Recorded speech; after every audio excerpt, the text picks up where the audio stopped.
আসসালামু আলাইকুম। আমি আজকে এসেছি এমন একটা ভিডিও নিয়ে যে সমস্যাটাতে সবাই পড়েন।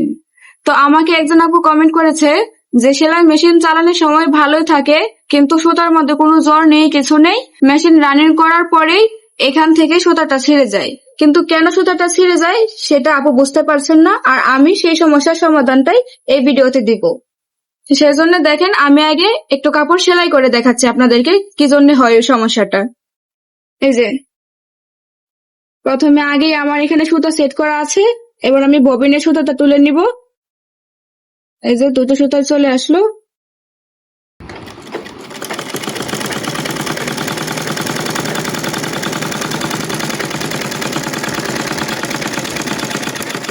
এই যে এখানে এসে অনেকে কি করেন, এখানে কেটে দেন। এখানে কেটে দেওয়ার ফলে কি হয় এবার দেখেন। তারপরে যখন আমি এটা ঘুরাবো, আবার যখন মেশিনটা রানিং করতে যাব, স্টার্ট করব, তখন এবার এখানে আসি, তখন কি হয়, এই দেখেন আমি যখন চাকাটা ঘুরাচ্ছি তখন এটা আস্তে আস্তে এসে এই দেখেন বের হয়ে যাচ্ছে। এই যে আপনি আর বুঝতেও পারেন না যে কি জন্য বের হয়ে গেল। সেই জন্য কি করবেন, এবার সমাধানটা দেখুন আপনারা। সেই জন্য আবার সুতাটা লাগাবেন সুচে। এই যে লাগিয়ে নিলাম, অনেকটা টান দিবেন। টান দেওয়ার পরে যেভাবে দিলাম অনেকটা রাখতে হবে। তারপরে এই যে আবার সেলাইটা করে নিচ্ছি। এই যে এখন আর বের হবে না, কারণ অনেকটা আয় আছে, এখন আর একটুও বের হবে না। এই যে চলেন সেলাই করে দেখাই।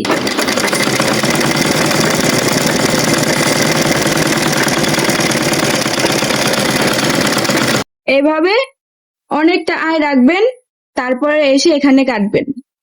এখন দেখেন, এখন যদি আমি এখানে এভাবে ঘোরান দিই, তাহলে এখান থেকে একটু অল্প অল্প সুতা আসবে, কিন্তু সবটা বের হয়ে যাবে না। এই যে এখন আর বের হওয়ার কোনো চান্স নেই। তো আশা করি বুঝতে পারলেন। তো একটা সমস্যা আপনাদেরকে জানিয়ে দিলাম, এবার আরেকটা সমস্যা আমি আপনাদেরকে জানাচ্ছি, সেই সমস্যার সমাধানটা এখন দিয়ে দিব। আরেকটা সমস্যা হচ্ছে, এই যে এটা থাকবে, এটা সমান সমান। এই নাটটা যদি আপনারা টাইট করে দেন, এই যে অনেক টাইট করে দেন, এই যে যেমন আমি অনেক টাইট করে দিলাম, তারপরে কি হয়, এখানে অনেক টাইট হয়ে যায়, যার ফলে সুতাটা আসতে পারে না। এই দেখেন একদম আটকে গেছে, আর আসে না।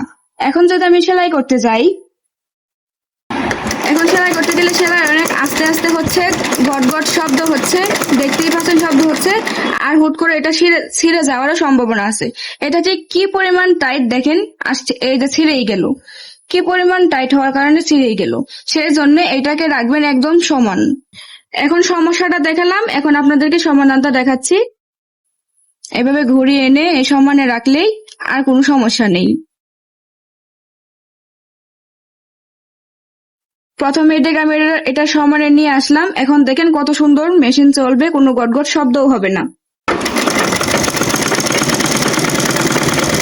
এই দেখেন আমি ধরাও লাগছে না, এমনি চলে যাচ্ছে।